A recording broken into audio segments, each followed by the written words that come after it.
You've heard the stories, you've heard the rumors, but is it true? Did Walt Disney really have a home in Disneyland? Well, yes, he most certainly did, and this is the story about the apartment and how it came to be.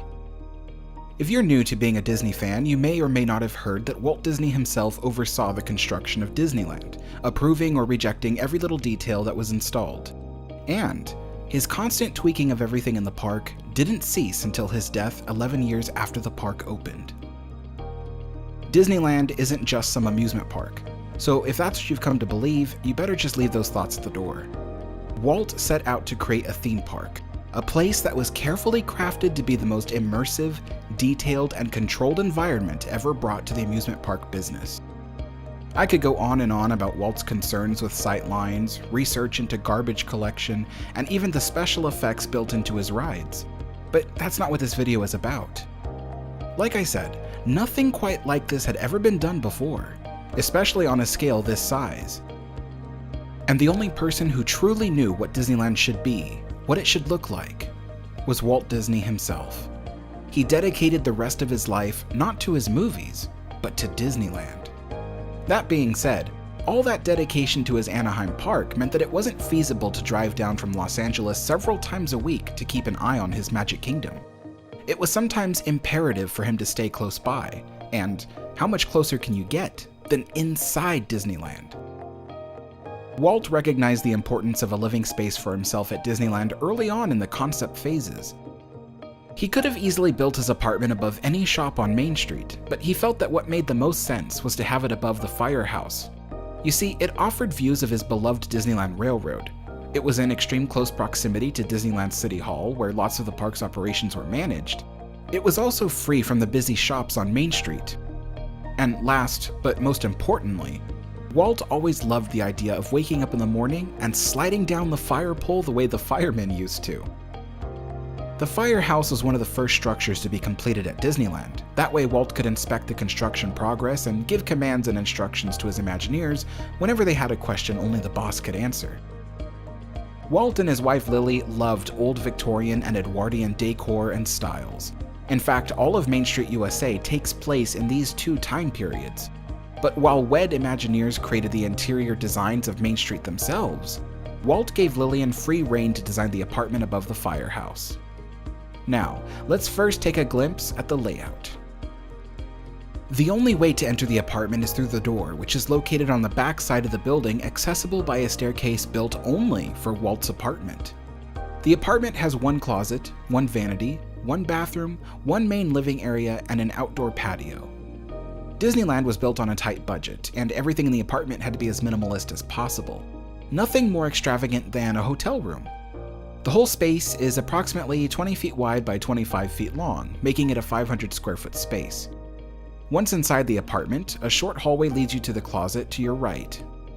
Once you pass the closet, you find yourself in the family room. You may notice the prevalence of a certain color, cranberry red, Mrs. Disney's favorite color.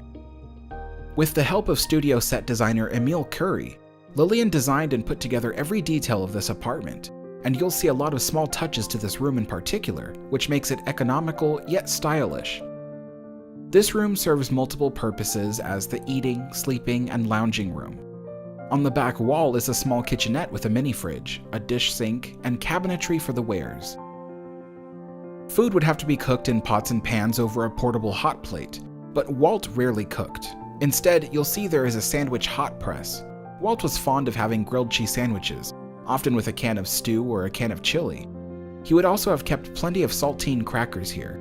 And to wind down at the end of the day, there would have been a decanter of scotch on hand, so Walt could sit back with one of his favorite drinks, a black and white scotch.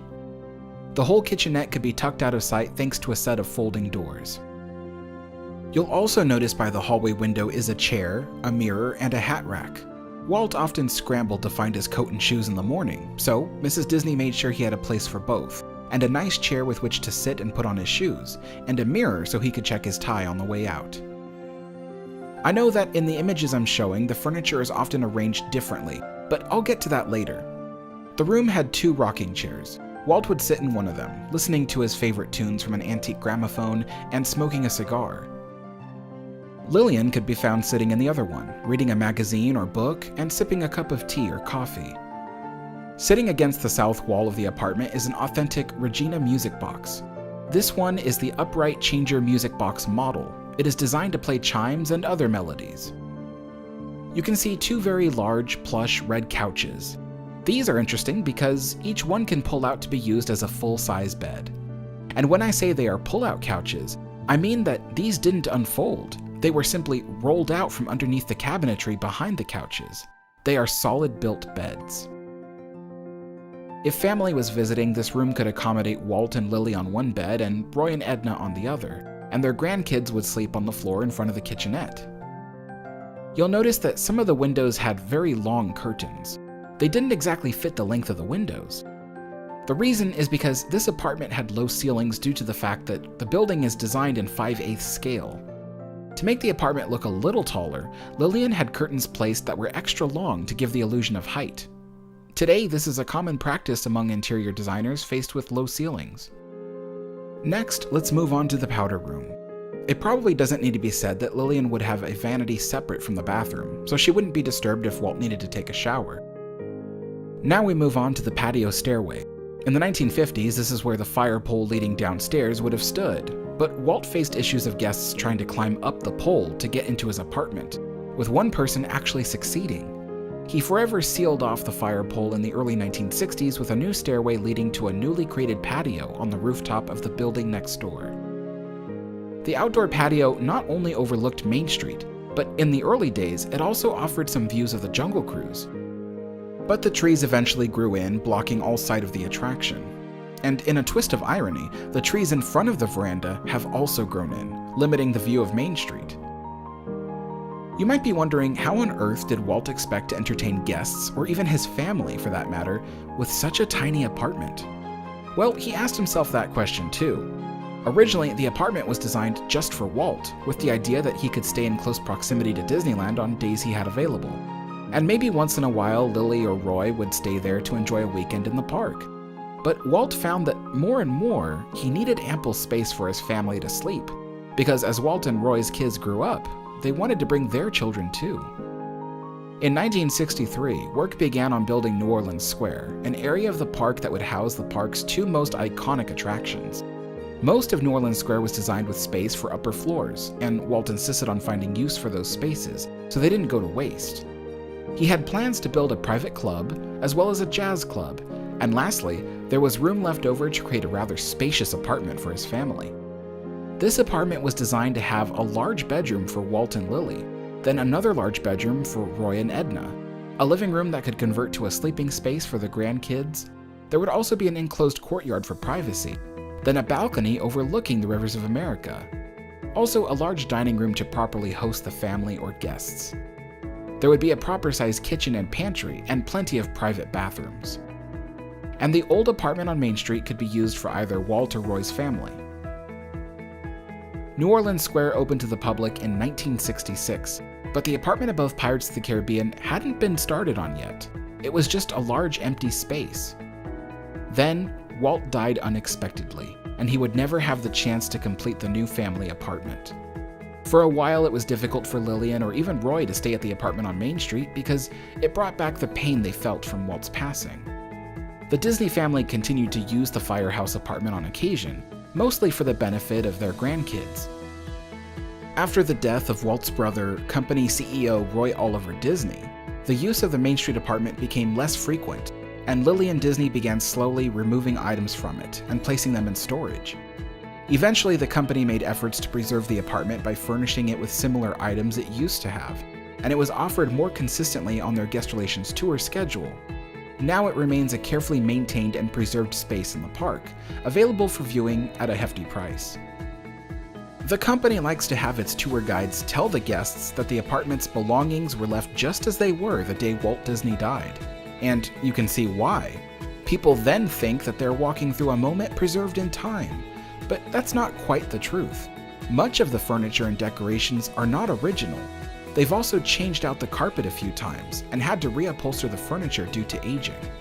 Also, as legend would have it, someone had plugged in the toaster and somehow created a fire, which was immediately put out by one of the overhead sprinklers. The sprinkler had caused water damage to the furniture, the walls, and the floors. Thankfully, the furniture was quickly restored, but other damaged features had to be changed out. As for the space above Pirates of the Caribbean, the Disney company ended up building a luxurious-looking art store called the Disney Gallery, and it opened in 1987. I have fond memories of walking up there in the Disney Gallery. It was really a unique experience, especially being able to climb the stairs. The Disney Gallery remained up there until 2007 when Disney converted the space into the Dream Suite. The Dream Suite was meant to be a final realization of Walt's apartment, though all they had to go on were a few art renderings, but I'd say what they created must have been close to what Walt would have wanted. Walt and Lily's bedroom was designed to have 2 power outlets per wall, because it was said she liked to move furniture often and had difficulty plugging in lamps when the cords didn't reach the outlet. Roy and Edna's room became more of a generalized room, complete with models of Disneyland rides and features. The Dream Suite was available for a free stay to randomly chosen park guests during the Year of a Million Dreams celebration, lasting from 2007 until late 2009. After that, the Dream Suite was mostly abandoned. In late 2018, the Dream Suite was given a minor conversion into a new luxury restaurant called 21 Royal, named after the address for the entry on New Orleans Square's Royal Street. For a price tag of $15,000, you and 11 others can enjoy a meal in the apartment's private dining room, called the Blue Room, and then have access to explore the apartment. Walt's Firehouse apartment can still be accessed for a price cheaper than that, and while you're up there, you may notice a single lamp in the center window, burning bright all through the night. Whenever Walt stayed in the apartment, the cast members would know he was there because at night, the light would remain on until he went to bed. Sometime after his death, a tradition began, one that meant leaving the light on day and night, all year, every year, to signify that even though the man is no longer around, his spirit of hope and imagination is still present, forever burning bright for all those who come to this happy place.